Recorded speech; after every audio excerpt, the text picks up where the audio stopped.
অধ্যাপক ইউনূস শেখ হাসিনার ফাঁসি হয়, অধ্যাপক ইউনূসের 800 বাচ্চা নাকি মারা গেছে পর্যন্ত আমি তার 1000 বার ফাঁসি হলে তার শাস্তি কম হবে কেন? দেশ মনে রাখতে হবে যে দেশ সাধারণ মানুষের, সাধারণ মানুষকে মূল্য দিতে হবে, সে যেই হোক। আমাদের রাজনৈতিক নেতা কর্মীরা এখন তো ভাবে যে তারা হলো কি জানি বলে লাঠিয়াল। রাজনৈতিক কর্মীরা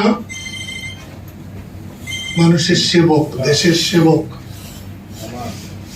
যে যতটা সেবা করতে পারবে, কিছুই না বললাম, একজন মানুষের হাত ধরে রাস্তা পার করে দেওয়া, এটা একটা রাজনৈতিক কাজ।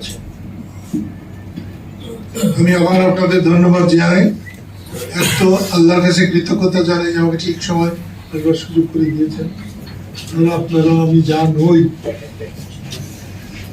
এই অপরিসীম সম্মান দেওয়ার জন্য আপনাদের অনেক অনেক ধন্যবাদ।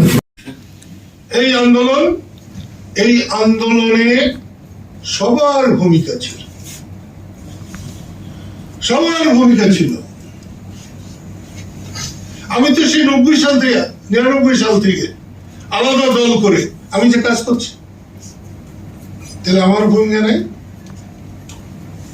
গণঅভ্যুত্থানের ভূমিকা নেই। আওয়ামী লীগের 60 জন মানুষ এক সময় শেখ হাসিনার বিরুদ্ধে তার পতনের জন্য কাজ করেছে।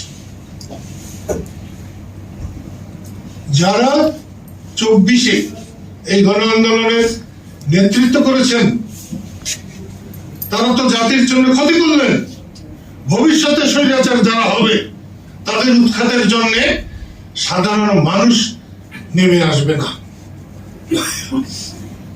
এই আন্দোলন ছিল সাধারণ মানুষের আন্দোলন। আপনাদের কয়েকজনের আঙ্গুল ফুলে কলা গাছ হওয়ার আন্দোলন ছিল না, পরিবর্তনের আন্দোলন ছিল। কি পরিবর্তন করেছিল? ডক্টর কামাল হোসেনকে আমি পিতার মতো শ্রদ্ধা করি, ভালোবাসি। অধ্যাপক ইউনূসের গ্রামীণ ব্যাংক যখন সরকার দ্বারা চাপে পড়লো, তখন কামাল সাহেব আমাকে বলছিলেন, সিদ্দিকী সাহেব আপনি একটু ওর কাছে যান, সাহস পাবে। উনি নিজেও অনেকবার অনেক পত্রিকায় বলেছেন, এখানে সিদ্দিকী যখন এসেছে আমাদের সাহস পেয়েছে। সেই ভদ্রলোক আমার দল 4 নম্বর রেজিস্ট্রেশন করা দল, অনুমোদিত দল।